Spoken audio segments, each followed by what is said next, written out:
Watu 7 wamepoteza maisha na wengine 15 kujeruhiwa katika ajali iliyohusisha gari la kubebea wagonjwa ambulance na guta iliyokuwa imebeba watu 22 mjini Mafinga, barabara ya kwenda Luganga karibu na ofisi za halmashauri ya mji wa Mafinga. Kwa mujibu wa taarifa iliyotolewa na mkuu wa wilaya Mufindi Dr. Linda Salekwa alipofika katika hospitali ya mji wa Mafinga, inaeleza kuwa watu hao walikuwa wanakwenda shamba kwa kutumia usafiri ambao ni hatarishi kwao, na hapa anatoa wito kwa wananchi. Mpaka sasa tumepoteza jumla ya watu 7 na majeruhi 15. Na taarifa zinaonyesha kwamba watu hawa walikuwa wanakwenda shambani. Ndipo wakagongana ambulance pamoja na guta ambayo ilikuwa imewabeba, na hao watu kupoteza maisha na kupata majeruhi hao.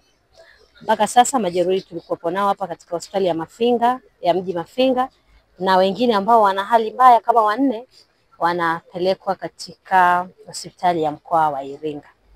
Nichukue fursa hii kwanza kuwapa pole wale wote ambao wamepoteza ndugu zao katika ajali hii, lakini wale pia ambao wamepata ndugu zao wameumia, na tumewaomba madaktari, na bahati nzuri tuna madaktari wazuri, tuna imani wako mikono salama na watarejea katika afya zao kwa wale majeruhi.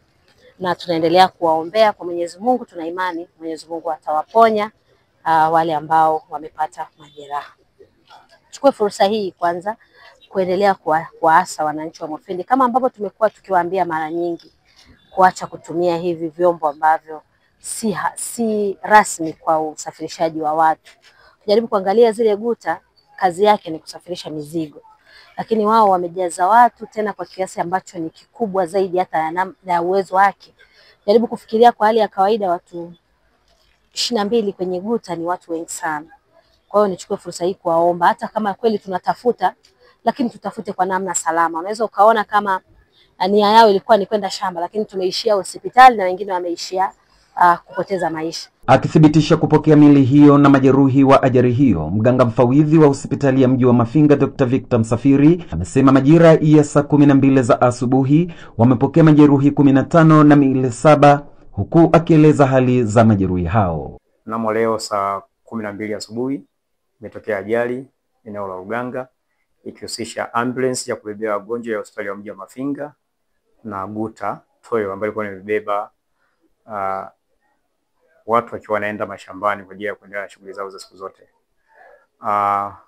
Baada hapo kwa hospitalini tumepokea majeruhi 15. Katika 15 wanawake 8 na wanaume 7. Lakini pia tumepokea miili ya marehemu, watu ambao wamefia kwenye ajali walikuwa ni 6 na wote ni wanawake.